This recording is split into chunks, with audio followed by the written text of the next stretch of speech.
All right, getting started a minute early because there is a lot of news to fit in. I could not have any guests this week. There's too much news, there's too much to do, there's a lot going on. It's funny, when I started this show in the fall of, I guess it was, the fall of 2021. Jeez.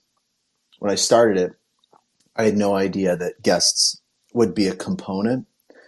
Um, Really, I think the first 30, maybe 40 episodes of Hashgraph Enthusiast News and Rumors was literally just me talking about the news with a couple friends as well that would stop by the show.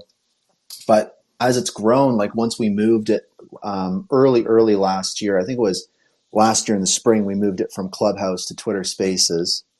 And it's funny, like now that we've grown to, hundreds, maybe 1,000 listeners per episode on Twitter Spaces, it's really cool that when I find something interesting and I think there's maybe something to uncover that the Hedera community should know or learn, I can just reach out to somebody in the community, shoot them a message and say, hey, would you like to come on the show? And I have to say, most of the time, people are like, yeah, great. And I say, see you at 7 on Sunday. And they're like, okay, see you then. And sure enough, on Sunday, they tune in, they hop up, we have a great convo. But I never really expected it. But having guests on this show has been a really big component. And the thing is, when I have a guest on the show, the show usually runs for like sometimes literally almost 2 hours. The show will run to. So it just, for me, this show has kind of continued to grow and grow and grow and grow. But I think that most importantly, it's kind of remained the same. I mean, it's the same time every week. It's me talking about Hedera stuff. And I think that's kind of what it's going to continue to be. I kind of just want to build on that. So I have some exciting announcements to share today. But I mean, there's also just a bunch of exciting stuff happening in the ecosystem. And I think that, the title of this space is When Did This Happen? I find myself doing that quite a bit in the Hedera community right now. We talked about this trend late last year of kind of like, when I started this show, it was sometimes hard to fill an hour. I'll be honest with you, like in late 2021, early 2022, it was sometimes hard to fill an hour, to be honest. Now I have to cut things out. I have to kind of pick and choose a little bit to what to fit into the hour and a half now. And especially this first month of 2023, I'm asking myself, when did this happen? Like I'm looking at this project and that project and this community and that community and seeing some things happen. Like recently I saw people tweeting about the like Pengu Pals or Penguin Pals metaverse thing. It's just kind of one of those things where I'm like, when did this happen? Like this is so cool. We have all these hips coming out that we'll talk about. I see Patches is listening, so I might bring him up later. And I'm just kind of like reading through the timelines and reading through the news. I'm just kind of like, when did this happen? And so that's kind of a point I want to make this episode is definitely do your best to keep up with everything that's happening. But I will say that you're going to often, especially if you're a Hashgraph enthusiast, and you're trying to stay, on the bleeding edge of what's happening, you're going to start asking yourself, when did this happen? And I think that what I'm going to be focused on is trying to go as deep as I can into the things that I'm interested in, but also keep open for some of these things that come into the peripheral, not be afraid to kind of dive into those as well. You only have so much time you can spend learning about this stuff. So hopefully we can kind of keep up with all of this together.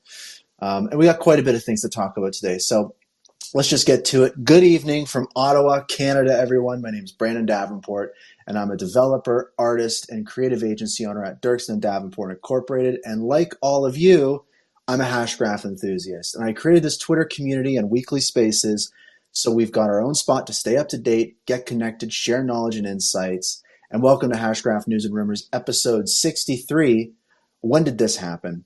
where we talk about the top stories covering everything related to HBAR and Hedera Hashgraph every Sunday at 7 p.m. Eastern, 4 p.m. Pacific. This is a top-level overview of the news. The thread is at the top of the spaces. You can click into that, and you can kind of read through all the different stories.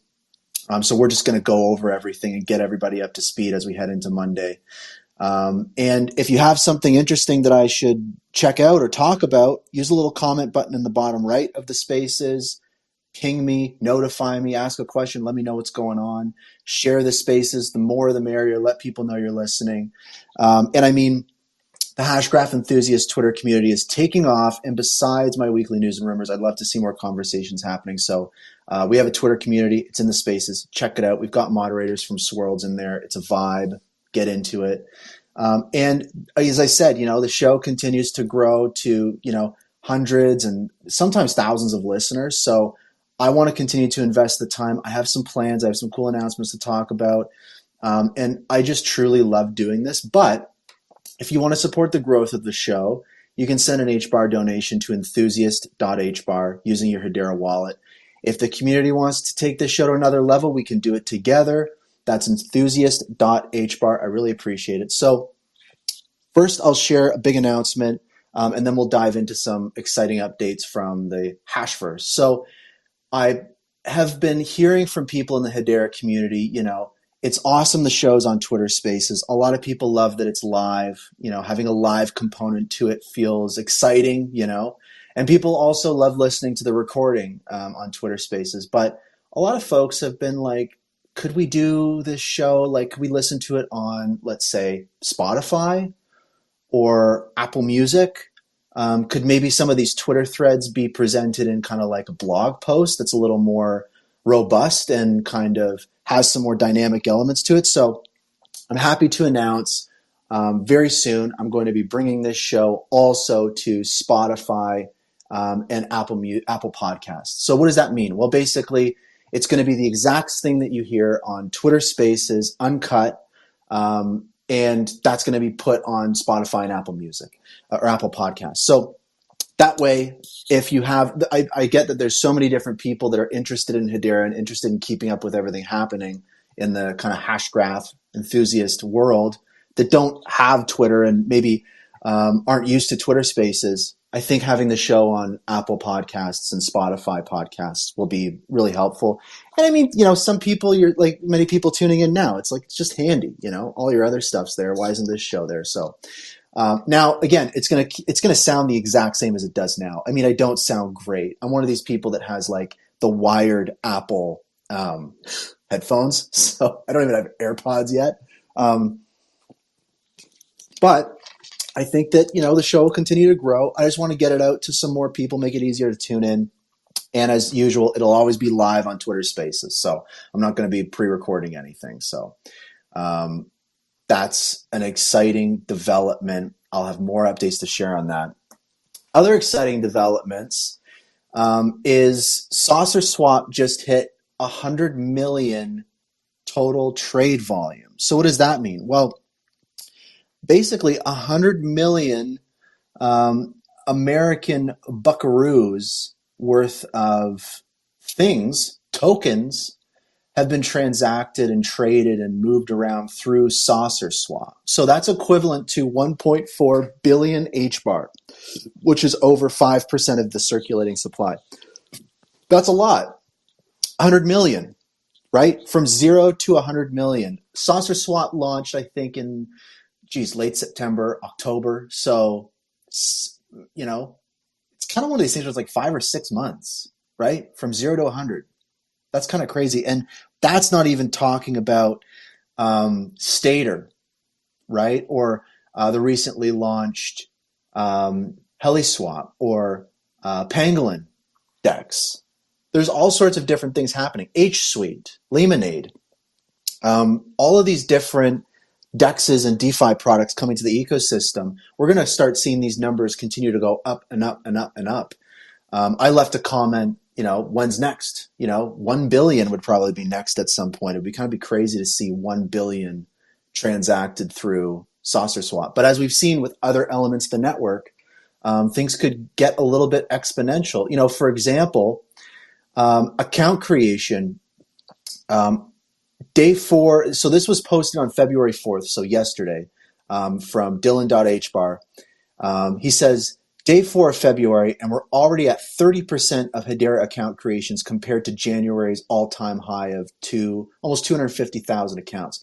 So 72,000 accounts have been created within the first 4 days of February on Hedera. So that's really crazy. That's kind of like a 100% increase, and there's a lot of interesting breadcrumbs around what that could be that I've seen. Obviously, we have Lithos doing their Ashfall comic, right? Which is when you create an account on Hedera, that also could mean that it's an NFT, right? So, and also those are people minting NFTs. When we look at what Lithos is doing with Ashfall, it's a really big deal. They have a major TikTok influencer. They have a lot of people coming over from the, what we call Web 2 world, using their, debit and credit cards to purchase an NFT minted on Hedera through a product called CoinZoom.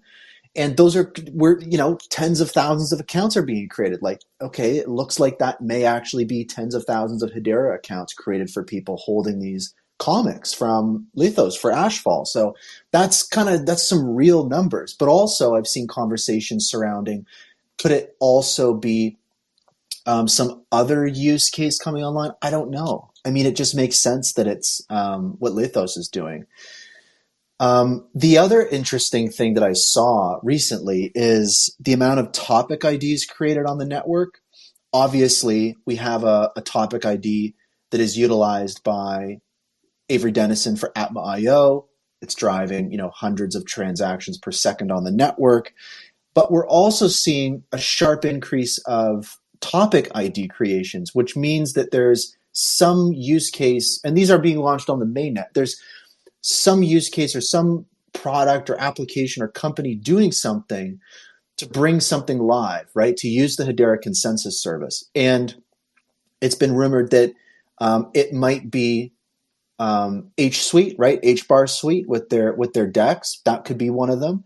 It could also be the Coupon Bureau, right? Because when you think about the coupon use case, and we've talked about it, over and over and over again on the show, it could very well be for the Coupon Bureau, right? For SKUX or what's the Qples or whatever the other product is.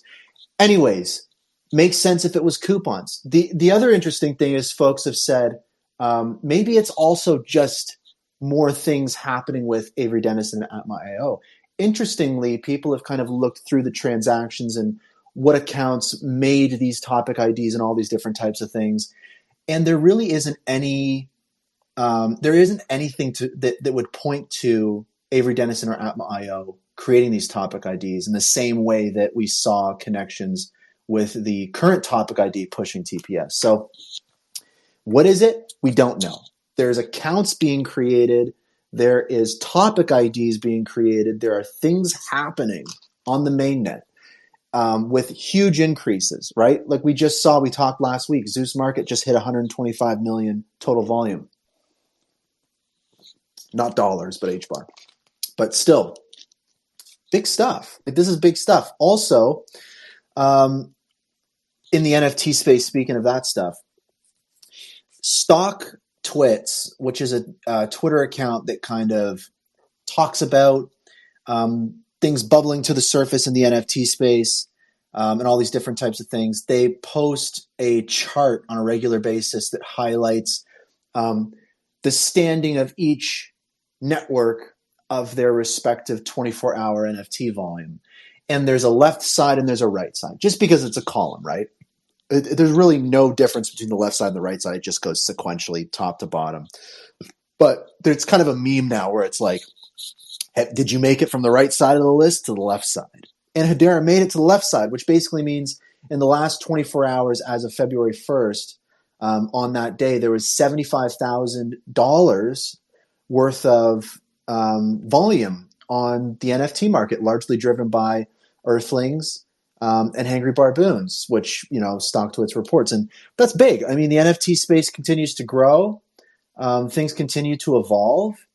And it's just a big deal. I mean, we have to all, we have to look at the mainnet and go, okay, TPS is up. We saw that kind of quote unquote step function.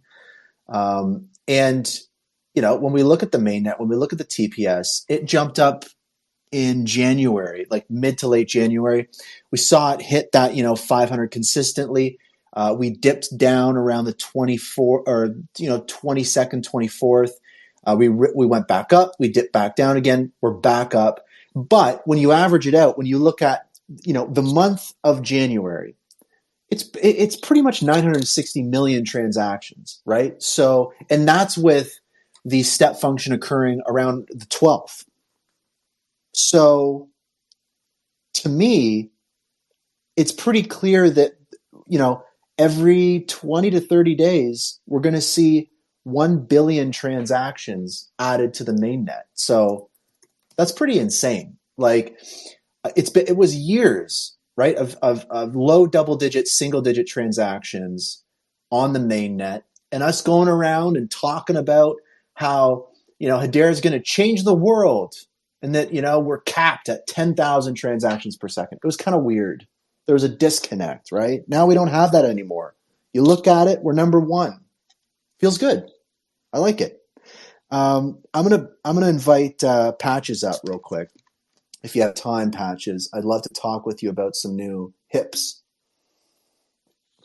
Because, and I've talked about this with some people in the ecosystem, and there's something really important about Hedera and about the, Hashgraph enthusiast community that heading into this year, 2023, it's going to be so important to educate each other about HIPs, right? HIPs, stands for Hedera Improvement Proposal.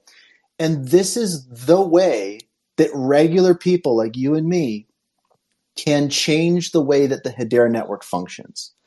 And understanding how that process works, it doesn't mean you need to be a developer and be submitting a HIP or have that in your timeline at all. It's just understanding how that works and knowing how that process functions and why it's in place is a really, really important thing. And I think that the more that people understand about the HIP process, the better. And Patches, it's awesome to have you up here. I know that you've been working really hard on, a couple HIPs. There's a couple really, there's so many HIPs, but there's two really important ones I want to talk about, which is the updating of metadata and the kind of like token inbox for unassociated tokens. But how are you doing? It's Sunday. We're heading into Monday. And what's going on in HIP land? What are you really excited about? Yeah, I'm glad I could finally be here at one of these spaces. Yeah, man. I'm actually under the weather just throughout the day. Been getting worse, so just sitting on the couch with my pup. And I was like, yeah, I'll pop on here. Right on. Sort of like getting something positive done. But yeah, there's a lot of good stuff happening. I think the biggest one, at least the most controversial, is the unsolicited token inbox. So this was written by Nick Noon and co-authored by Lehman Baird. But the intent is, and I think like the main thing we need to solve as L1 is how does a creator asynchronously airdrop an NFT without the user having to associate first? And so, yeah, sorry. If you have questions, so yeah, just cut me off. Yeah, I was going to say, so this is really big, and for anybody that's listening that maybe isn't like, a level 10 Hashgraph enthusiast, or whatever. Maybe you're new to the network, maybe you're just checking it out. Like a unique thing about the network is we have token association, which basically means that you need to give consent to the network to receive something within a token ID. So all these, cryptos and coins and NFTs and all these things on the network all have their own respective token IDs, and if you want to receive something, you got to associate it with it. So it's nice because you're not going to get spam in your wallet and people sending you unsolicited stuff and getting all sorts of crap in your wallet. I don't think enterprises would appreciate that very much, but it creates a challenge because it means that you also just can't send people stuff, which a lot of use cases need to have. So what this HIP does is it basically, I guess it just creates, I'm calling it kind of like an inbox in your wallet where it's kind of like, you've got mail kind of thing. I guess that's what it is. And I understand why it can be a little controversial, but what's the conversation around it been like? Yeah, the some people are just like, hey, we don't need it. That's kind of it's like I think the main argument is that this is big. Like it's essentially creating an account for every account, right? You have a yeah, an inbox where you can get spam into the inbox, you can get bloated, and there's some people who don't want to like be tasked with going through their inbox and making sure they accept the things they do want and deny the things they don't. But I think the biggest argument is the over engineering of the account and how much extra code this is going to do for the L1 because this is again it's a pretty big mechanism.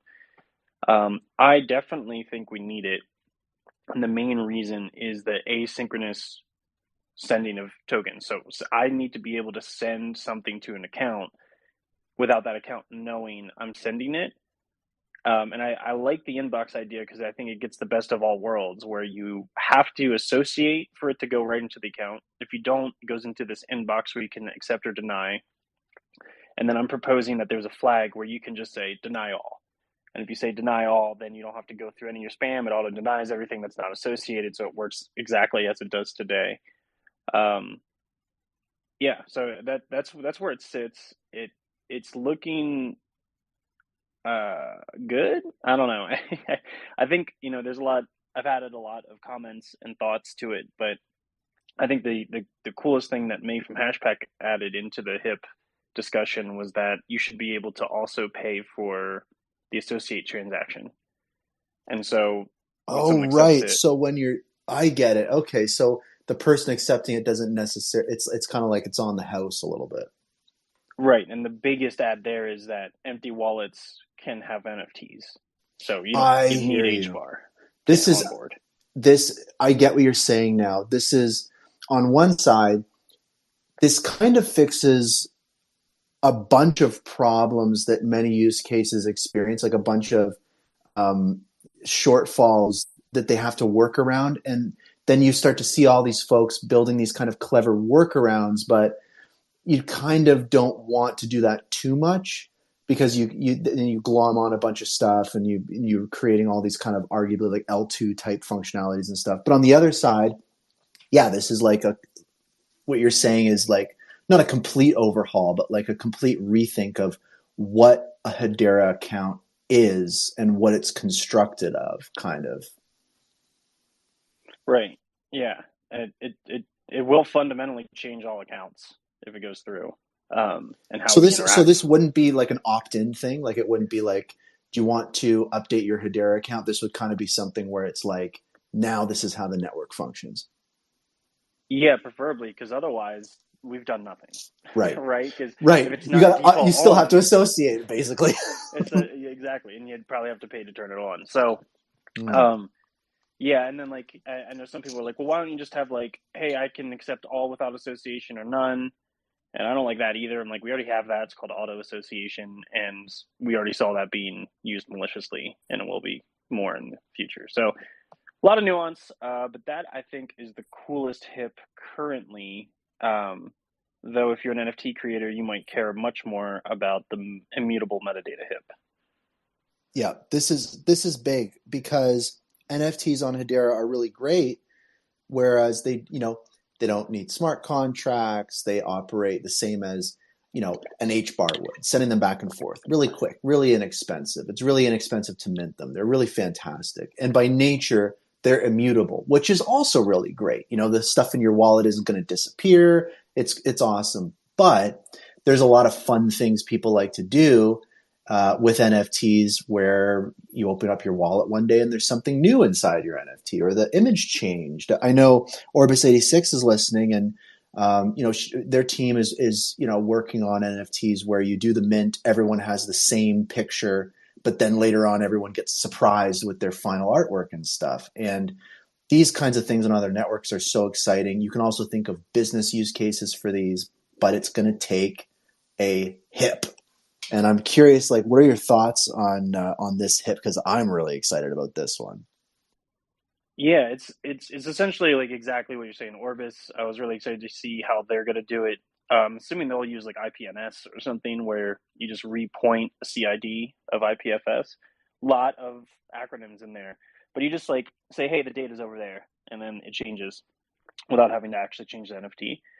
Um, that's a method, and we also saw Meta Wizards. They did a dynamic NFT like that, where they actually had a wipe key on the initial and then airdropped the next and wiped out the previous token as a way to do the slow reveal. But with the metadata key, all of that's going to get much, much, much easier. And it'll just be a call of the NFT, I think URI update or something. And you just use the metadata key, and you'll be able to adapt all of the metadata fields in all of the NFTs that are currently out. And so that is where it'll get really easy to do the things that people can do in smart contracts. So again, bringing HTS to kind of normalize and be paired or have parity that other networks would expect without having to do any external things in the infrastructure or repointing, but rather you can, again, just mass update all of the NFT metadata to the reveal that you would like it to be. That's so awesome. Now, a question I often get is, will this be, um, so maybe first I'll ask, how does this actually work? Because if, again, if folks aren't familiar, as we were talking about before, when you mint NFTs, let's say you mint 100 of these NFTs, all of those are inside one token ID.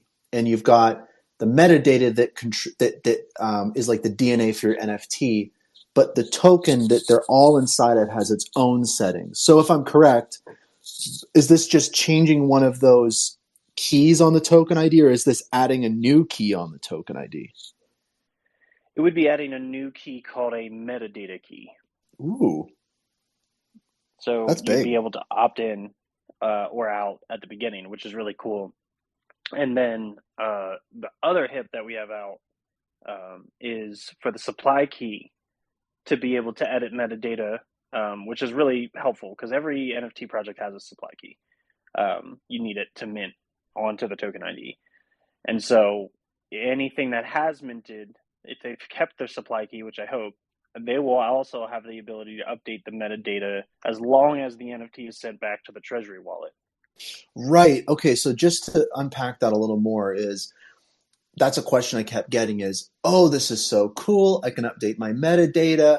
Maybe there's, that one piece of artwork that was just bugging me that I needed to fix on those couple ones that I did or something. What you're saying is retroactively, older collections could have a collector send their NFT back to the Treasury wallet. They could do a little flip on the metadata and send it back, is what you're saying. Right, without burning the serial number and minting a new one, which is how you have to do it currently. That's really great. And then with this metadata key, so this is basically the ability to update the metadata for NFTs remotely that are held in other people's wallets. Correct. Wow. Correct. That's And really the cool. the biggest thing, because to my understanding, this is really Boolean on every other blockchain or network, where you can either update the metadata or you can't. Depending on the smart contract, the metadata URI can be updated or it can't, and the smart contract can be updated. You can trust, I guess, if someone says they've deleted the method in which they update the smart contract. But here, what we're going to have is a guaranteed immutable NFT when not in the Treasury wallet. And so, a good example is if I'm playing a game and I rack up a bunch of points and stats and items, and that's in the metadata, that when I'm playing the game, the NFT is being updated by the Treasury wallet, and then I deconnect from that platform and I want to go sell it on the secondary market. I can guarantee that the value I've earned that is currently displayed in metadata on that NFT cannot change remotely. So on the secondary market, no one can like change your data to, if you're great friends with the creator, make it really good for secondary market. They can't change it to, hey, they see you're cutting the floor, so they change your data. And then when you're buying on the secondary market, you don't have a fear of anything changing. You understand it is immutable, which I think is a really big benefit for not just like that example in gaming, but like get to enterprise escrow contracts, get into, things that need to be able to be updated when there's multiple signatures, but then not changed at all unless those multiple signatures come back. And I think that's where that we're going to see some really cool innovation that use this method. I love that. Before we move on to the rest of the news, I saw that Sonia Orbis86 had a question, maybe for you, Patches. How's it going? Good to have you on the show for the first time. What's your question? Hey, Brandon. Thanks for having me up here. Hey, a couple of things. So, Patches, I know you brought up IPNS. We had actually explored a 412, but it seemed like HIP 412 only supports IPFS and HTTP and HTTPS. It didn't actually support IPNS when I last checked it. So that's why we are doing metadata storage off-chain. So, we'll have the URI, and then the URI, basically we're updating the metadata. I have a question with the new metadata key that's coming up. And by the way, if IPNS is supported, please let me know. Because last time I checked, IPNS was not there in the spec. I was like, oh, shoot, we can't use IPNS because that's something we would have used on ETH. That's my first question. And then the second one I had was with the metadata key, obviously just like, the set metadata URI on Ethereum contracts, at times that could be abused because people could update that. I have a very popular NFT collection on OpenSea, like Shell Orbs. And they recently, so the NFTs were already revealed. They had 1,000 NFTs pending, and then they did a drop with OpenSea, partners with OpenSea. But they actually put the 8,000 NFTs or 9,000 NFTs that were already revealed. They actually just put them all back into an unrevealed state. And now when I check it out in my wallet, it says, oh, I have to go on Twitter and verify. And the founder is my friend. I want to reach out to him and tell him that, dude, what the fuck's going on? But, well, at least they're not rugging. But, I can see how if the owners can, like on Ethereum, you can actually lock a contract, right? So when that contract is locked, after that, there are no further changes possible. Now, I know on Hedera, with this being, with this just being a native token, these keys that we have, I know there's also probably a freeze key, but I was wondering, like with the metadata key, just to avoid anyone from further exploiting it, will there also be a way to just lock this whole thing from not making any changes? Right. Yeah.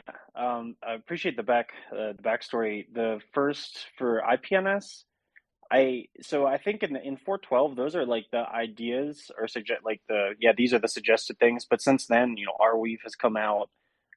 It's really more a question about the support in Hashpack and Zeus and marketplaces. The spec probably should have avoided trying to specify because honestly anything can go in there as long as it makes sense for the reader. Like, so it's a proprietary protocol for some, I saw humans.ai. You might talk about that, Brandon. But if it's that protocol, then you can put that in there for sure. The what you've described is definitely the methods I've understood of ETH, where like, yeah, you can then lock it, but then there's no unlock, which is why I think the mechanism of the treasury wallet can always adapt only if you send it back is really neat. But there is another HIP that is out, that will allow any key that is on the token ID to be removed by itself. And so you could technically do that today, but you replace it with an empty key list. And so when you're in Hashpack, it still shows admin key, let's say, if you're trying to remove an admin key. So what you're going to be able to do is remove completely. And then, even if like at some point you need to remove the supply key, a key can remove itself from a token ID. So that's another HIP, and that's been out for a while. So I'm hoping that gets going soon. But yeah, that would make it immutable. Then after that point, you can remove the metadata key after reveal if that's a mechanic that you want, and guarantee immutability afterwards. That's awesome. Knowledge sharing, knowledge spreading, answers to questions being provided. Sonia, thanks so much for coming up. Did you have any other questions on this or anything to share? Just one last question. So the way I look at it, we are adding keys as functions, right? So obviously, we have on Ethereum it's smart contracts, so you can add new functions, and that's how they extend on the 721. Um, I was wondering if smart contracts for NFT mints, do you guys see that becoming popular anytime soon? I know NFTR already does that, but then with smart contracts, we get into all of those issues with people not knowing what's there in a smart contract. So I want to really hear from you, Brandon, from Patches, that how do you think we'll address that in future? Because the nature of NFTs, that's going to keep changing. I don't know if adding a key and getting through a HIP all the time is going to be like, the most feasible way forward. So I'd love to just hear your thoughts on that. And I'll switch to listening. Yeah, so my thoughts on it are maybe a little bit controversial. Everyone's familiar with Adobe Flash, right? And Flash, well, I guess I shouldn't say everybody. I mean, there's maybe some kids in here that are they're a little younger, maybe 20 or something like that. Basically, Adobe Flash is like when you were using the internet in early, maybe like 2005, 6, 7, all the way up until I don't know. We were probably using Flash like till 2012 or something. It was because a web browser couldn't play a video or play audio or have animations or play a game on the internet. So you had to have this layer on top to allow it to do that. And when we saw YouTube, offer HTML5 video, and now we don't even use Flash. Adobe's discontinued it. It's not required anymore. But it was so important to jumpstart so much creativity and innovation. And in my mind, I do view sometimes Solidity and smart contracts within that context. Not to say that they're not important, but that's what's jump-started a lot of this innovation in the Web3 space. But I do think that I find Hedera's approach interesting because, as Patches has highlighted, it's right on the native layer with a lot of these functions. But like you highlighted, Sonia, it's like, how do we approach it now? That's a completely different way of approaching it. How do we navigate all these changes and updates and unique needs of every project or use case? It's not like we can change the whole network to accommodate one use case. So there's got to be some more growth in that way. We still really need Solidity and smart contracts and will for a very long time. But that's how I view it. Maybe a bit of a hot take. But Patches, maybe I'll throw it to you.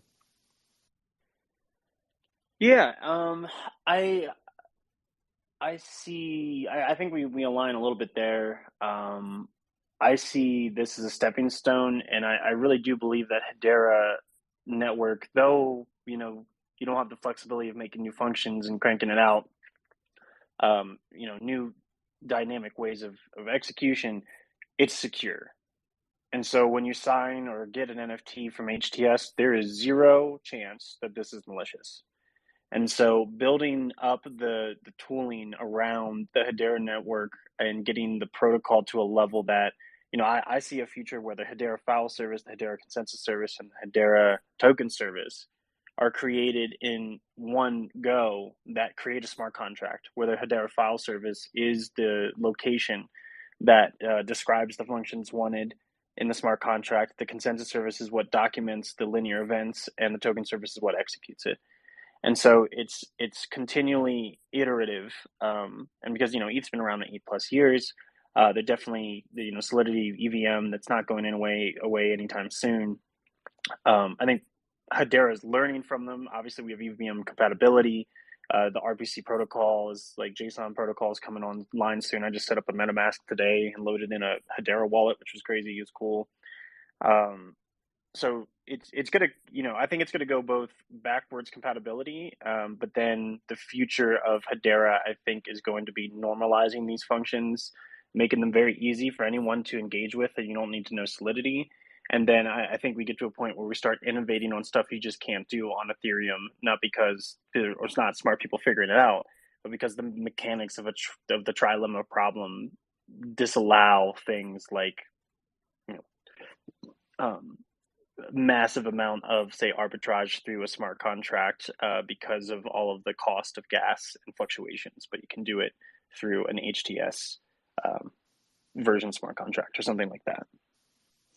I love that. I think that's great. And I think this is such big stuff. I think we're going to be talking about even just these two hips in particular for a while. It does take time for these to be added to the network if it's determined by parties need. Like some of these hips, like Patches, I imagine that the hip to add that kind of like token inbox is going to take governing council approval, right? So that means representatives from IBM, Google, Boeing, like are going to have to take a look at this and approve it to add it to the network. All of the ones we've talked about are going to need to be approved by the council. Wow. This is big stuff. Okay, I got to get back into the news. I got to keep it rolling. Patches, I really appreciate you coming up. Is there anything that you wanted to plug real quick? Yeah, don't miss out on Dead Pixels Drop 4, and Hgraph Punks Drop 4 is coming up soon. Oh my goodness. Yeah, wait, let me check my calendar. If I don't have this in my calendar, I'm going to lose my mind. Dead Pixels Drop is 8 p.m. Eastern, February 8th. It's in my calendar. I'm locked and loaded. I've got my Dead Pixels Ghost Pass. This is not financial advice. But it is. I don't know. I don't know what to say. I don't say. I got ghosts. I just bought another ghost the other day. I'm going insane. So I love it. Patches, thank you so much. Please feel better. Please feel better. I'm glad you got your dog with you. For sure. Thanks for having me up. All right, guys. So we are going to trail on to the rest of the news in the Hashverse, HBAR land, all these different types of things. And let's take a look at something interesting that's one of our top stories today. It involves staking, but not just any staking with a ledger device, those little USB dongle ding-dongs that you've got in your office drawer. You got your seed phrase safely written on a piece of paper or inscribed in metal, stored somewhere safe. You're a highly secure person, right? But you can't stake your HBAR, right? That's the problem. Is people have been posting to Twitter, this is my 840th tweet to Ledger. Please enable native HBAR staking. And if you don't know what native HBAR staking is, it's great. You don't stake any HBAR. You just tell the mainnet, I am vouching for this node. And that's maybe Google or IBM or whatever it is. Avery Dennison, right? And that's all it is. You have still full control. You can switch nodes whenever you want. We've got community nodes coming soon too. So you'll start to see some of these community projects maybe have a node on the mainnet, which is really cool. But in Ledger, you can't do that. Your HBAR sits there, doesn't do anything, and you don't get that, 6 or some odd, APY and all those different types of things. Until now. So we did see an update from Hashpack. We talked about it last episode. They've been working with Ledger to bring staking to your Ledger device. So that means that you can go into your HBAR, your Hedera account that you have on Hashpack, and what you can do is you can choose the node you want to stake to, yada, yada, bada, boom. The Ledger team is going to be working on that. It should be live in the next 2 months. That's great. What do we do until then? Well, I was sitting around, I was working away, and I saw a really interesting update from Yamgo. So Yamgo, I think the CTO of Yamgo is Ryan Davies from AdsDAX. Anyways, OG Hedera use case. They were doing some of these micro reward / quasi staking things back in 2021, I believe, before the native Hedera HBAR staking came out. Before Stater, they were doing some interesting things. And they put out a tweet that said you can stake with a Ledger device in their wallet. And I was kind of like, oh, okay, how does that work? What's going on there? Kind of everybody was kind of like, what's going on? How is this possible? And what they did was really, really clever is when you create a new Hedera account, there's things that can be configured with the account. when it's created with the account creation function. And during that time, you can, for lack of a better term, kind of like pre-stake your Hedera account. So you kind of tell the network, I'm making this, it's going to be staked to this node, let's get it set up. And it works with Ledger devices. So when you go to create your Hedera account with a Ledger device, the process you're familiar with, it's just adding an extra step where you specify the node you want to stake your HBAR to. And what this means is then you have your Ledger device, you've got your Hedera account, you've got your HBAR stakes to the node of your choosing. Now, the problem is that this doesn't support obviously changing the node that you're staked to, right? Or stop your staking to a particular node. That's what's still being worked on, right? But the workaround is just stake it when you make the account. You can't change it, right? It doesn't work with existing Ledger accounts, right? But you can stake your HBAR in your Ledger account. You just have to make a new account, move your HBAR to it. And what I will say is be careful doing this, right? Most people hold a lot of their HBAR, or the majority of their HBAR, on their Ledger wallet. And, you have your private key and you've got your Ledger device and you're playing around with apps and these different things and wallets and stuff. So this is, if you want to do it this way and you don't want to wait another 2 months till it's fully baked in, again, you're going to need to create a new Hedera account with your Ledger. You're going to have to move all that HBAR from your one account to the other account. So if you're going to do this, think it through, take your time. It's a bunch of HBAR, be careful, right? And in 2 months, the method to do this where you can just update your existing Ledger account will happen. So just be careful. And another really interesting development from this is, I would say within minutes of Yamgo posting this, Tyler, CTO of Hashpack, engaged with this conversation on Twitter and was like, this is really interesting. How did you do this? And knowledge was shared, right, between these two products in Hedera, these two apps in Hedera, these two wallets.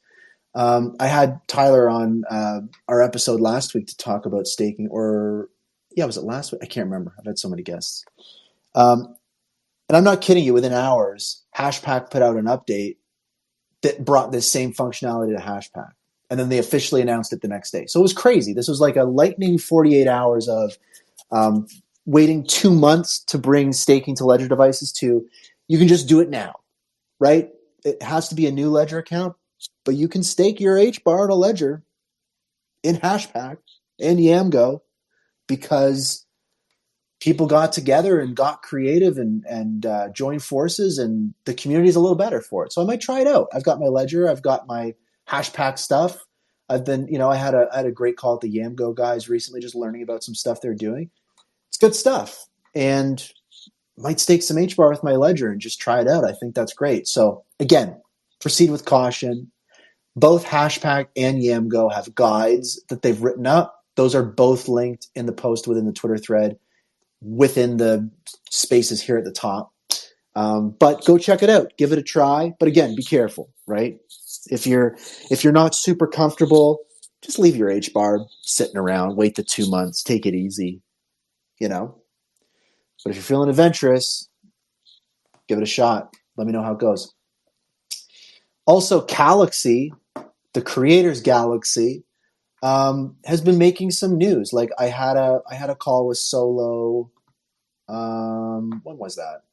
A while ago. I think it was mid-December. Had him on the show, the last show of the year in 2022, talking about Galaxy, what's going on with them. Obviously, things have been really quiet.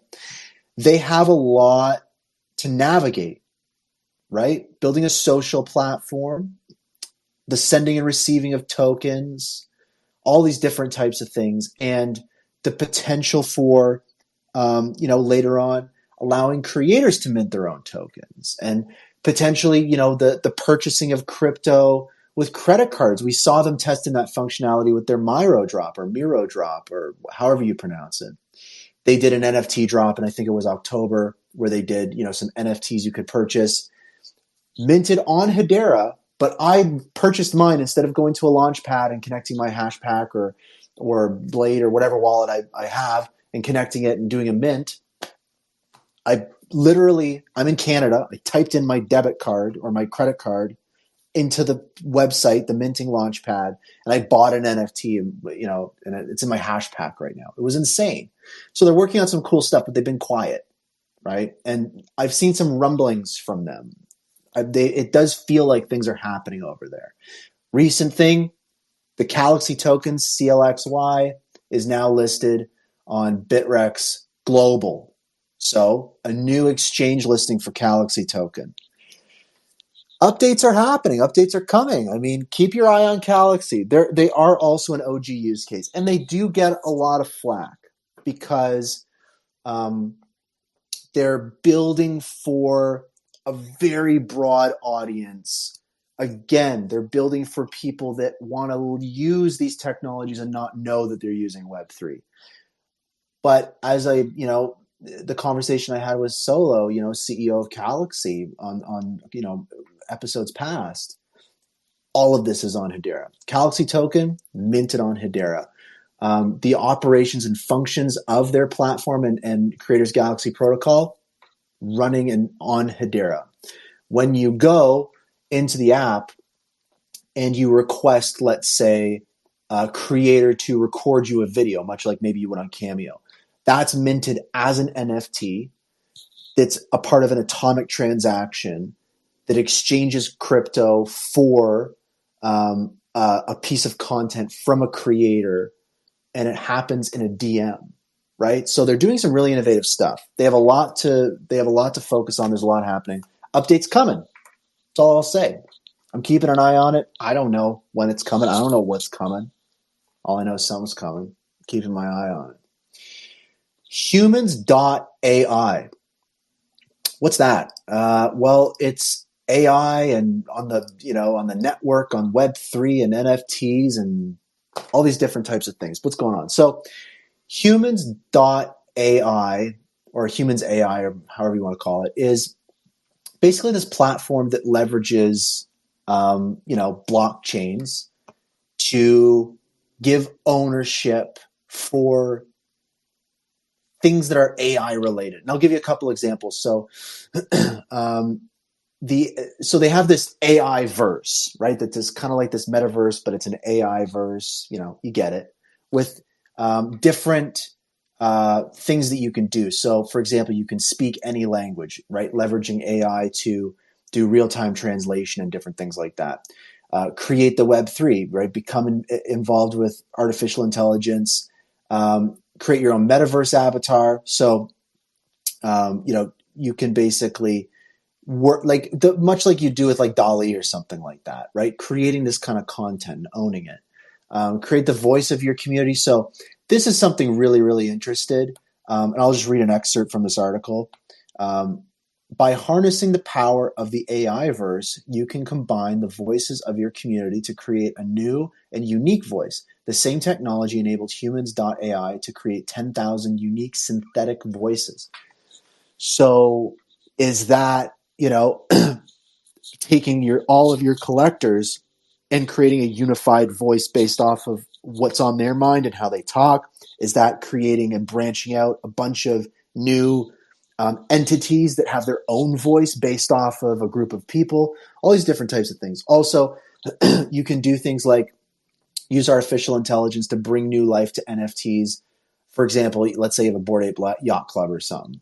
It's opening its mouth. It's saying some stuff. It's doing some things. It's kind of cool. Also, they've got Human Studio, which, quote, your personal AI assembly line, where you can play with the technology and surprise the world with your creations. Human Studio is a core component of the AI verse that enables anybody, regardless of their technical prowess, or the hardware they own, to put together multiple AI components and create pieces of synthetic media purposely tailored to serve their needs and ideas.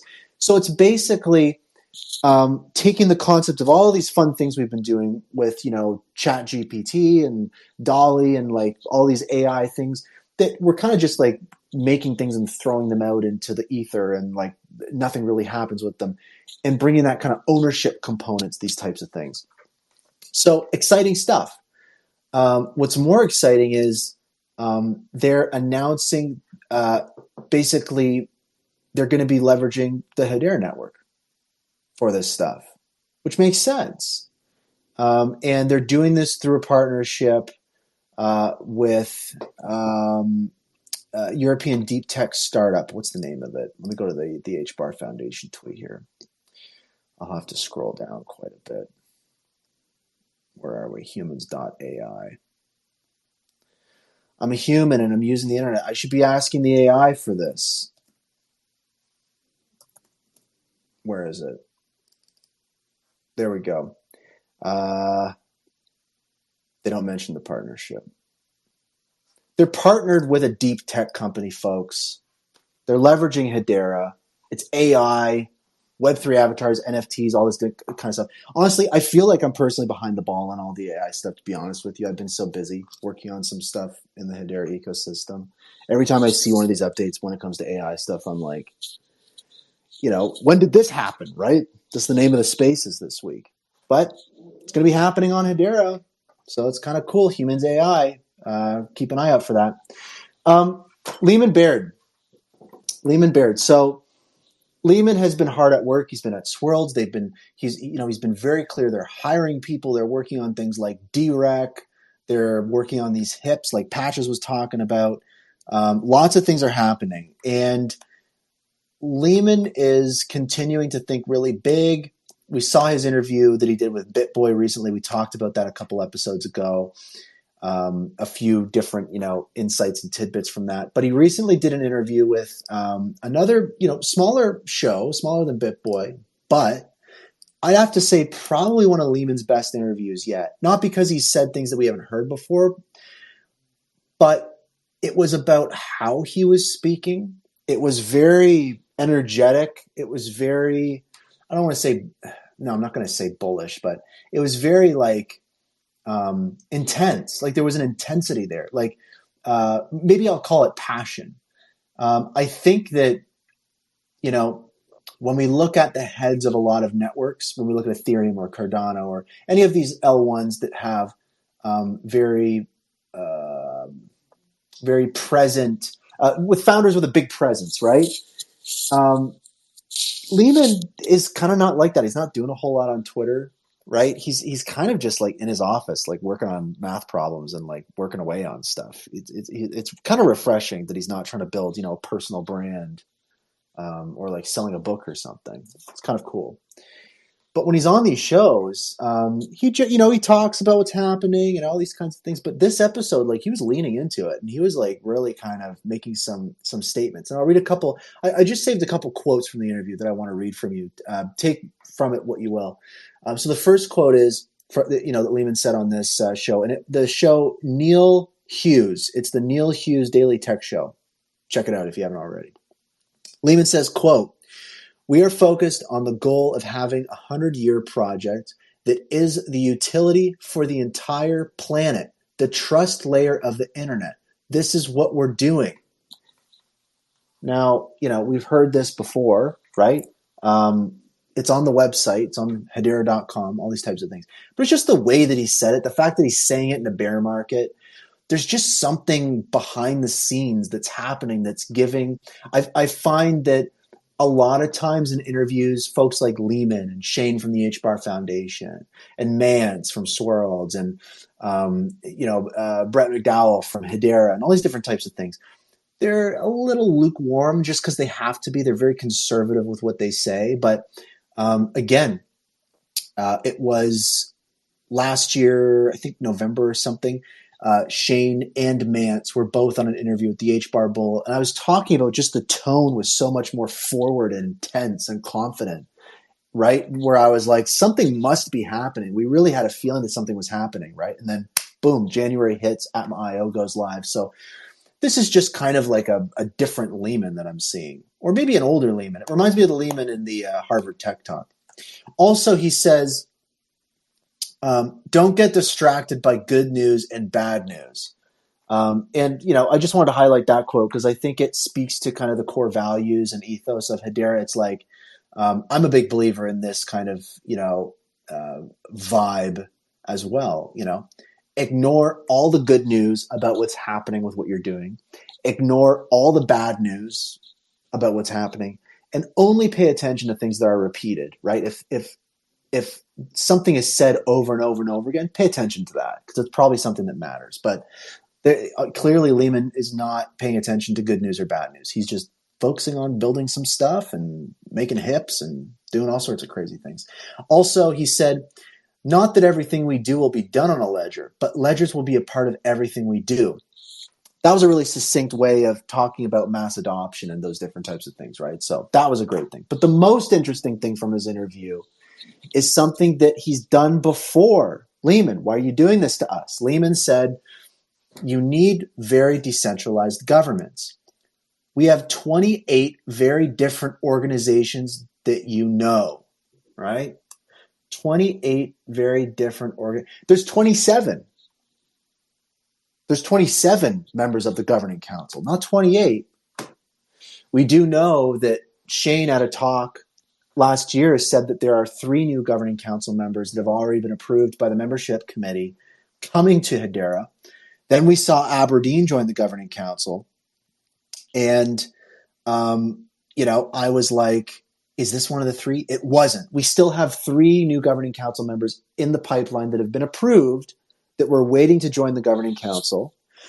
And it's also been stated in that interview that I talked about from last year that was Shane and Mance that there are 30 governing council members in total in the pipeline. So Lehman says there's 28 when there's 27. Does that mean that we're close to seeing a new governing council member join? Well, it wasn't too long ago that Mance mentioned that we had 27 governing council members when at that time we had 26, right? And then a couple weeks later, snap of the finger, we got Aberdeen. So what does this mean? I don't know. What does history tell us? When there's a slip up like this, it probably means that something's in the pipeline, and they've been talking about having 28 behind closed doors when there's 27 publicly. It's just a classic slip of the tongue. We're going to see a new governing council member soon, obviously, maybe sooner than later. And that's the interview. The link to the interview is in the Twitter thread. Check it out. There was also another interesting interview with an independent board member from Hedera, Monique Moreau, and she said some stuff that was really interesting. So this conversation was on the Gossip About Gossip podcast with Zenobia, head of marketing for Swirlds or public relations. I think, she's tag teaming it with Christian. And on that interview, Monique says some really, really interesting things. So, and I'm going to share a couple quotes here. So the first quote is, Zenobia was talking about what's your takeaway from Davos? Obviously, Hedera had a good presence. There's a lot of people learning about the network, all these different types of things. What do you feel now after Davos? And Monique says, if they don't know about Hedera, they do now. So who's they? Well, obviously Davos is, presidents, billionaires, right? Industry leaders, CEOs, all these different types of things. Look at the governing council. We got Google, IBM. They're peers, right? These governing council members, we're talking about their peers, CEOs of major corporations, leaders of major governments, billionaires. So that's who they are, right? If they don't know about Hedera, they do now. That's a pretty bold statement. And quote, we have a lot to follow up on. So obviously there was a lot of new ground broken at Davos, and there's a lot that they're going to be following up on. And we've heard this talked about. There's going to be a lag time. I brought up a quote also a couple weeks ago on the show after Davos from someone in a group chat of mine that, has a background in, being on Wall Street in the 80s and has been in Hedera deep for a long time and all these different types of things, lots of knowledge. And his sentiment was basically, it's about the committee money. When you see all these folks at Davos, right, that Monique's talking about, learning about Hedera, understanding what it's about, the folks who are going to invest is people on committees, right? So these people, boots on the ground at these conventions, go back to these committees, pitch Hedera, and maybe they start taking a closer look. Maybe they start investing, right? So there's going to be a lag time. The ROI on Davos will be lagging a little bit, but we'll see it. And couple other things that Monique highlighted on the interview that's really interesting is she highlighted that not only are they now having or have been having conversations with policymakers, being, folks that make laws and are participating in the governance of countries and these different types of things and governments. They also have those folks within Hedera, as we've seen in the past. People have joined the board, have joined that organization that have the experience for these different policymaking, toolkits, right? Understanding how those things work. So she also made it clear, Monique made it clear that those conversations are happening. Hedera is a participant when it comes to policy making. And it's not like it's devs or marketing people or representatives from Hedera, spokespeople having these conversations. It's policymakers, right? So Hedera has these folks within the organization. So that's really, really great to hear. And the key takeaway from this interview that I think is going to be a big trend. A lot of people talk about the trend this year being utility. A lot of people say the next bull run is going to be a utility bull run. Any of these tokens that are utility backed. But honestly, I'm starting to think more and more that it's going to be a governance bull run, or could be. We will have one. But I've heard this before. I've heard Lehman say this. I've heard other people say this. I've heard people on other networks say this too, that there's a crisis of governance in Web3, right? Basically saying that, blockchain is not super decentralized, right? It's a couple groups that make these types of decisions. And we see these kinds of things over and over again. Ethereum, it's not super decentralized. So the governance aspect is really important.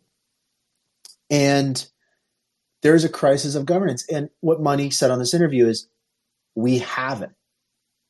Which again is a pretty bold statement, right? When you see these people talking about these topics in the Web3 space, the crisis of governance, and the positioning of Hedera as an organization, again, as Monique put it, they have it, right?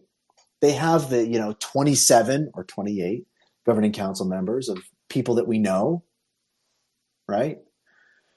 Hedera's in a good position. Governance, Lehman Baird, Monique, shout out to those two. Solid interviews. Check them out. The links are in the thingy at the top of the spaces. If you're listening, give this a share. The more the merrier. We still have a couple things to talk about. I do have one last fun announcement to mention. So moving on, shout out to Hedera because they revamped their Discord. Anyone in the Web3 space knows that communities live in Discord, for better or for worse. That's where they are. And, Hedera has a community. The Hedera community lives in a bunch of Discords, right? For different NFT projects, different wallets, different apps, dexes, all these different types of things, right? They all have Discords. And the Hedera Discord, for a very long time, was developer focused. It wasn't really community focused. It wasn't really a hangout spot. And it was really disappointing because in the Hedera Discord, you have folks from Swirlds, you have folks from Hedera, you have folks from the HBAR Foundation, you have all of these people you can reach out to. And now they've revamped the Discord. It's a new vibe. You can go in there as a regular Joe, say hello to people. Folks from Hedera and Swirls and HBAR Foundation are in there. Other folks from, major projects on Hedera are also in there. So it's a great place to have a nice streamlined conversation, getting right down to the brass tacks on a lot of things, talking about the network, talking about what to do, who's building what do you need help with, all those different types of things. But also a place for community, right? To engage and connect and, keep up with things. So big shout out. They also had their first community call on February 2nd, which I was really happy to be on to share some updates from the DAO working group for Hedera, the DeFi Alliance, and a new NFT working group. on that call with some other folks from Hedera and Swirlds and HBAR Foundation. So check it out. It's a great spot. They're going to be doing community calls, and I highly encourage people that are building in the network or participating in it or just super curious about it. Get in that Discord. Those community calls are full of nuggets of information and knowledge. Another big update is the Hedera network just passed 40 million TVL, total value locked. So that means that there's 40 million, again, American schmackaroons worth of stuff locked on the network. And when you break it down, again, I took this screenshot yesterday. Stater has 90. They have a large majority of the total value locked. Saucer Swap, Heli Swap, Pangolin. They've got it on lock, folks. 40 million TVL. And again, that's huge. We're talking about mid-August was zero TVL, right? We saw Hedera, right? Not last year, but 2021, I believe, rocket up to that 40, 50 cents, right? That was with zero TVL. We got 40 million now, right? Again, 5-6 months, 0 to 40 million. That's big. Where does it go from here, right? Could be a little bit of an exponential effect. Shout out to the DeFi community. We're doing it. We're doing it. I'm farming. I'm staking. I'm liquidity. I'm liquid. I'm illiquid. I'm moving things. I'm trading things. I'm swapping things. And it's costing me pennies. And it's not killing the planet. It's cool. Also, a cool thread. I'm not going to dive into it, but I wanted to just highlight a thread. This is great. It's a thread included in the thread, pinned to the top of this Spaces. A little bit of inception action here. But it's a really great read from Dr. Drez that basically highlights partnerships that Hedera has formed with several companies in the healthcare industry. We've talked about this before, right? In Web3, or there are use case. The majority of Web3 use cases are low transaction, right? That's what we've seen in Web3 so far. They don't need thousands or hundreds of transactions per second, right? And things like Avery Dennison, where it's like supply chain or coupons or these different types of things. Yeah, these are really high transaction use cases that couldn't be done before, but now can happen on Web3 on Hedera.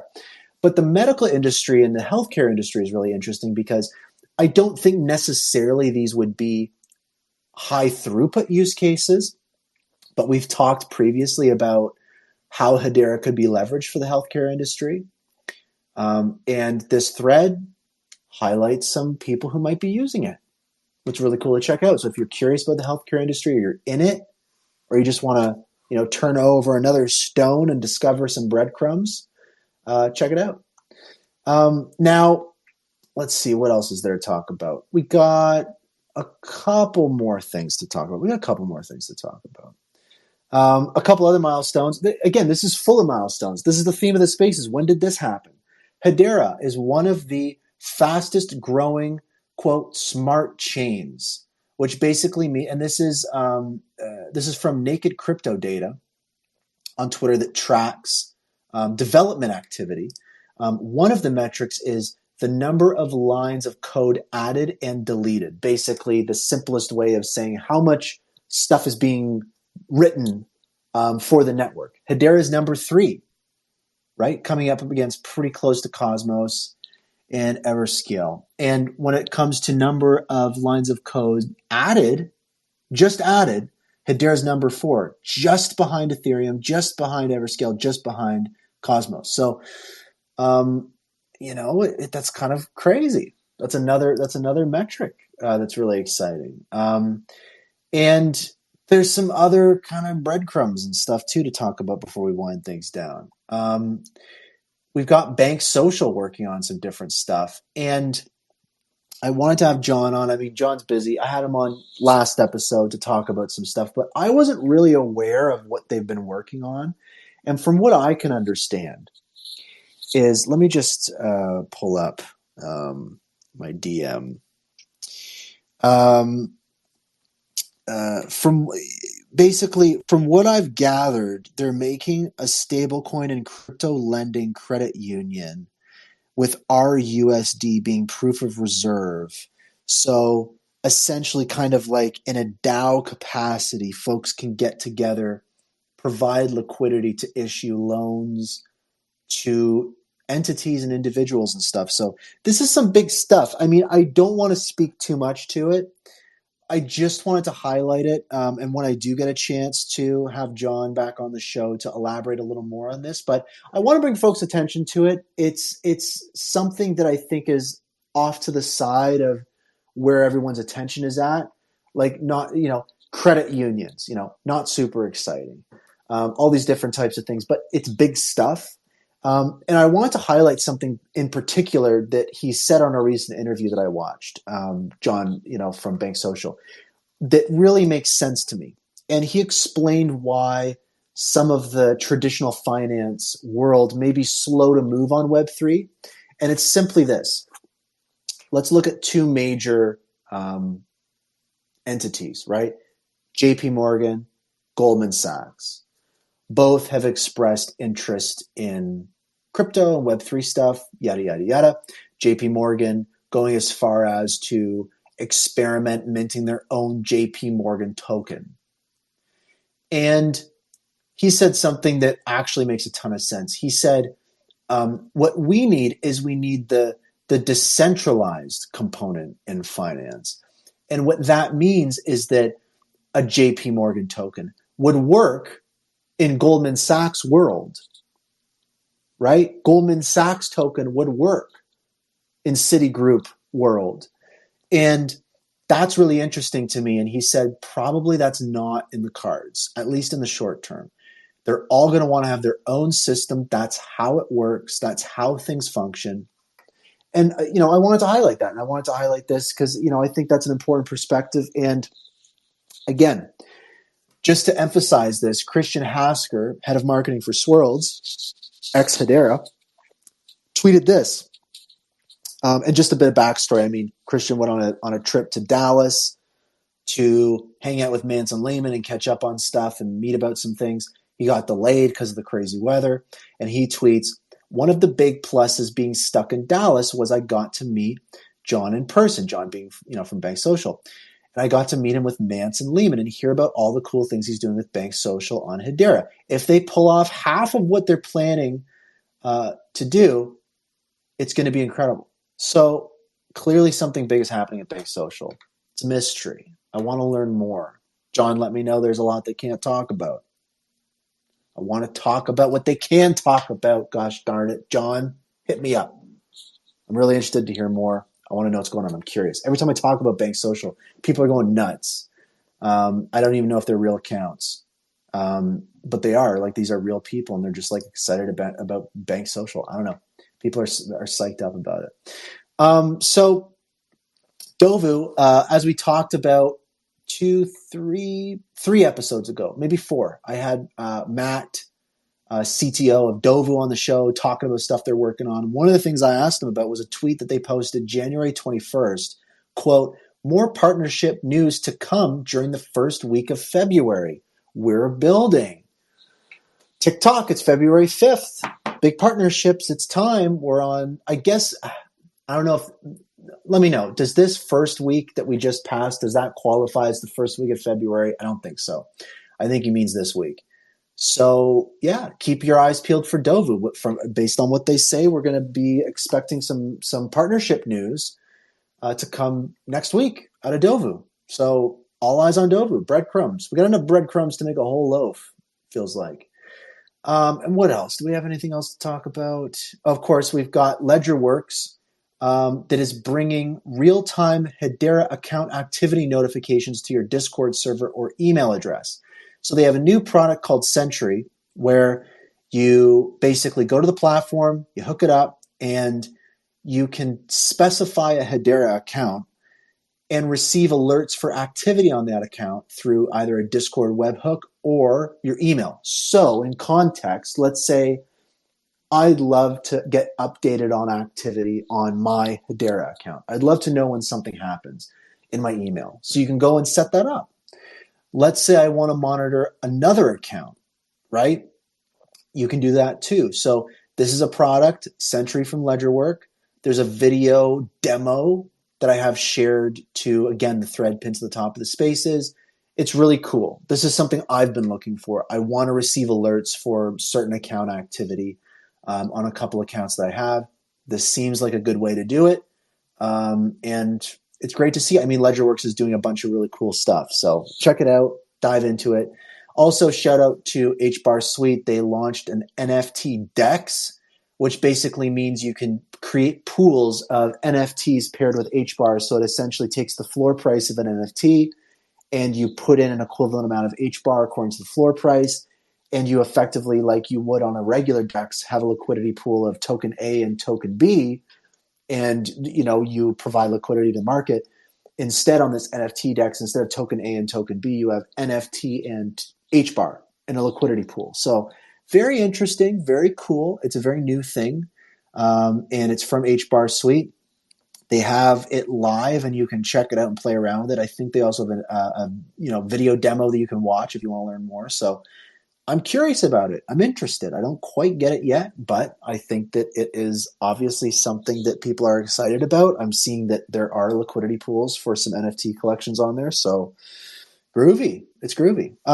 And one mention before we start to wrap up is our last news item of the day is regarding Hashentines. What is Hashentines? So it's from Generation Infinity, Genfinity. Also, frequent guest of the show, King Solomon. His team last year in October put on Hedera Ween, which saw over, I think it was 350,000 HBAR worth of prizes given to the community. Also, we saw 6,000 new mainnet accounts created, which is essentially new HBARbarians hopping into the community. So that was crazy. Now they're doing Hashentines. They've got 250,000 HBAR in prizes with over 30 projects, over 130 NFTs and project tokens. It happens February 11th and 12th. So this coming weekend, and it runs each day 11:30 a.m. Eastern to 2:30 p.m. Eastern. So it's a vibe. Hashentines days. Check it out. Get looped in. My project, Pixel Rug, is going to be giving away a custom series rug. Basically, the winner is going to work with me to design a 3D NFT metaverse rug of their dreams. So make sure to tune in, enter. I should be speaking on that too, so it'll be fun. It'll be a party. It's Hashentines. I love you all. So as I said, my main announcement at the top of the show is this show is also coming to Spotify podcasts and Apple podcasts as well. I've had people request it. It's still going to be live. It's basically going to be the recording from Twitter Spaces put on Spotify and Apple podcasts. I don't sound great. My audio quality isn't great. It's coming from my, wired Apple earbud headset into my phone and, jammed through the tubes into Twitter Spaces. But it is going to mean that you don't have to be on Twitter Spaces to listen to the recording. A lot of people want to listen to the show and they can't make it to listen to it live. So they love listening to the recording. But also there's a lot of people that just don't have Twitter or aren't on Twitter or don't get it or whatever. They love having it in their little podcast world. This is basically a podcast. What I'm doing is a live podcast. Why isn't it on Spotify and Apple podcasts? I don't know, but it's going to be there now. So in the next couple weeks, I'm going to, start doing that. You'll also start to see each episode have its own blog post on itsbrandond.com that'll have all the information for each episode. So it'll be much more of an archive, much more accessible, But it's business as usual. If you're listening to this on Twitter Spaces and listening to the recording on Twitter Spaces, nothing's going to change. It's going to be the exact same. But we're going to have some new listeners from outside, right? And if you're using, Spotify or Apple Podcasts to listen to stuff like this, and, sometimes I'll have to admit Twitter Spaces is sometimes a little glitchy or isn't as convenient. Well, now you can get it on those other platforms. So I'll keep you updated. Keep an eye out for, official announcement when that is live. I'll maybe try to have a couple older episodes to start off with so you can, go back and listen to those. Also, my other very special announcement is regarding music. As a lot of folks know, I'm a musician. I'm a drummer. I'm a singer, and I do a lot of stuff. Also, I'm a NFT creator, right? I've got an NFT project. I'm doing things. I'm moving and shaking. So my company, Dirksen and Davenport Incorporated, which works with a lot of folks in the Hedera community and projects and stuff to help them tell their stories through, branding and content and marketing and development and all these different types of things. We are also, like, my business partner, Joshua, and I, Joshua Dirksen, and I'm Brandon Davenport. And, we basically, at Dirksen and Davenport, we've been working with, hundreds of artists over the last 10 years. And, obviously startups and businesses and all that other stuff. But, we record records in studios, right? We publish records for artists. We do sync licensing stuff. We put on shows, we do all these different types of things. And we love working with artists. And for a long time, Hedera it's kind of been the Wild West. We've been building, we've been developing. The infrastructure hasn't quite been there, but it is here now. Artists can come into Hedera and get stuff done. So we're going to be focusing this year on bringing some new artists into Hedera, working with people that we work with, helping elevate and assist other artists in the ecosystem. But most importantly, what we've done in the past is, Josh and I, we're both in bands, right? Or we're in bands. We tour together, rock and roll bands. Like we, for lack of a better term, we eat our own dog food. If we're going to say we help artists do X, Y, and Z, like we literally also just do that because we love it. So if we're going to say that we're going to help musicians and artists in Hedera publish their music, right, we should probably put a song out. So that's what we're going to be doing. I'm not going to share any more. I don't even know if Joshua is okay with me saying that we're going to be putting out a song yet. But it's pretty clear. I mean, I shared a post to the spaces here at the top.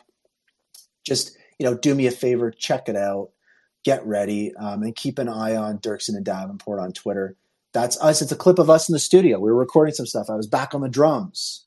Josh was back on the old guitar, recording some rock and roll. If people don't know, Joshua Dirksen did the hash shanty that a lot of people love. And I minted that sucker to the mainnet. So we're just happy to be recording music together again, working with people in the ecosystem. We've got a couple really awesome, great clients that we have right now. So just wanted to give that a quick plug and let people know that music is coming. I'm dropping some stuff, starting with this. Whenever it's coming. I don't know when it's coming. We don't have a date yet, but it is coming. It's recorded. It sounds great. It's fantastic. And I'm not going to tell you what it's about, but I think you'll like it. That's enough. I got to stop talking before Joshua gets mad at me. Hopefully he doesn't listen to this episode, or I'm going to have some angry messages. Not angry messages, some stern messages in Slack. I will. I didn't even tell him I was going to do this. Don't be mad at me, Joshua. I love you. So, what's the takeaway for this week? Kind of what I was saying at the top of the show, and it's the title of the spaces. When did this happen?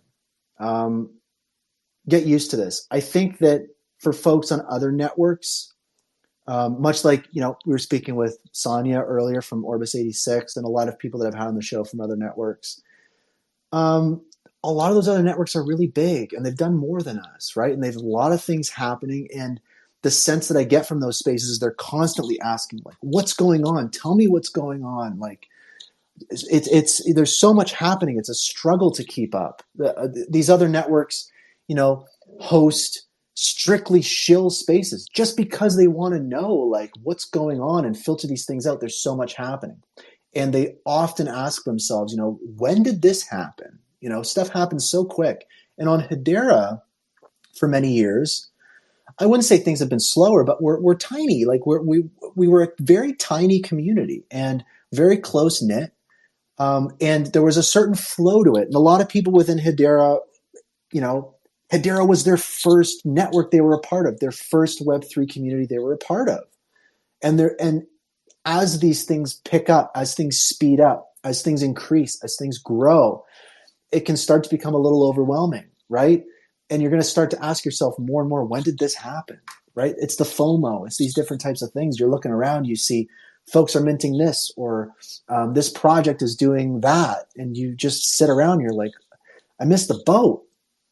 When did this happen? That's what I felt this week. That's why I called the spaces this, because as I was keeping track of the news, I said to myself, like, I think I was literally on my phone, scrolling through some updates and stuff that I had been sent. I just said to myself, like, when did this happen? Like, this is so cool. And I had no idea what was going on. And usually I'm pretty on top of this stuff. But that's the way it's going to be. Get used to it. That's my advice. You're going to miss out on a lot because you can only do so much. You only have so much attention to spend. So get comfortable, get knowledgeable, and focus on what matters. And what I will say is now, as I said, I think I said this a couple episodes ago, what I am focused on right now is the fundamentals again. Last year was so fun and so crazy. We saw NFTs pop online. We saw DeFi come online. We saw staking. We saw all these crazy things happen. It was so exciting. Felt like I was in a big whirlwind of excitement. But this year, going back to first principles, what's happening on the test net? What are people testing out? Lehman Baird said years ago, watch the test net, because generally what happens on the test net will happen on the main net. So I'm watching the test net. I'm watching the main net. I'm using websites like Metrica to see data of what's happening on the main net, right? How many transactions? What types of transactions? How many accounts? What topic IDs are happening? What tokens are being minted? What's going on, right? I'm also watching the price of HBAR again, right? I'm also keeping an eye on these, as I was talking about the Hedera Discord, it's been revamped. There's activity in there. I'm listening to what people are building. And most importantly, what I think people should focus on is learning about HIPs, Hedera Improvement Proposals. Again, the Hedera Improvement Proposal is the only way that we have to change how Hedera works, right? I was able to do a little piece of that with HIP 412 for NFT standards. I was part of a group, and it's so exciting and rewarding to do that. And so many people have so many great ideas that I hear all the time about ways to improve the network. And the only way to do this is through a Hedera Improvement Proposal. There's a process. Sometimes, like Patches was talking about earlier, sometimes these HIPs require approval of the governing council themselves. So Patches worked on an NFT, a HIP that is going to require approval of, again, Avery Dennison, Google, IBM, Aberdeen, LG, right? That's big stuff. These are big things. So I would encourage everybody, learn about the HIP process, right? Because it's one of the most important things about Hedera that I think has remained mysterious for a long time and shouldn't be, right? It's very important. So educate yourselves on it. There's a lot to read on it. It's not super user friendly, but just read up on it. There's also, I think there's some videos of folks explaining it, which is really helpful. I think actually Hedera, if you go to the Hedera YouTube channel, I think they published a video of a developer advocate talking you through the HIP process. But take time, learn about it. It's really, really important because one day you're going to have a really great idea for how to make Hedera better. And it would be doing all of us a disservice if you didn't know how to make it happen, right? So check it out, get into it. And, again, before we go, the two big announcements are this show is coming to Apple Podcasts and Spotify.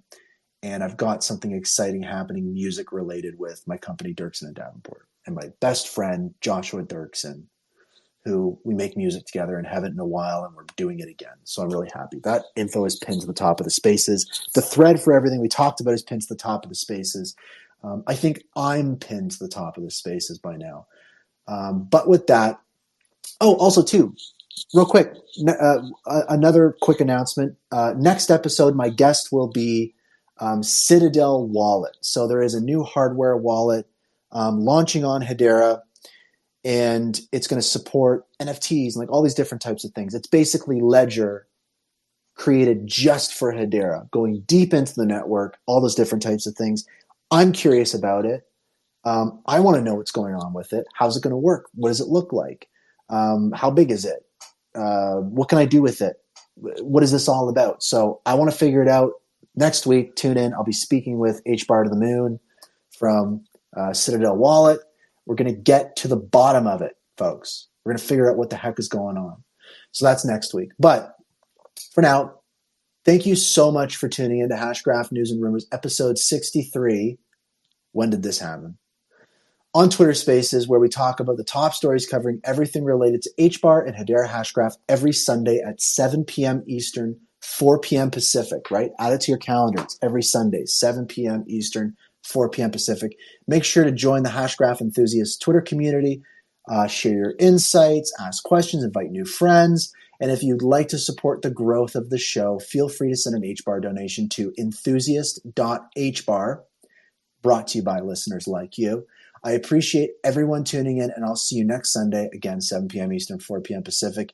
You can check out the rest of my stuff on itsbrandond.com. I'm going to leave this spaces open because if you see somebody in here you don't recognize, follow them. Send them a DM. Say hello, right?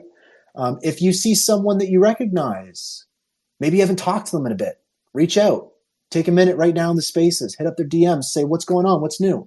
Let's stay connected. Let's keep learning. Let's stay connected. So with that, thank you so much, everybody. Again, I'm going to leave this running for a little bit just to give everyone a chance to, check in with everybody that you see here listening. And with that, hello, future. Goodbye, past.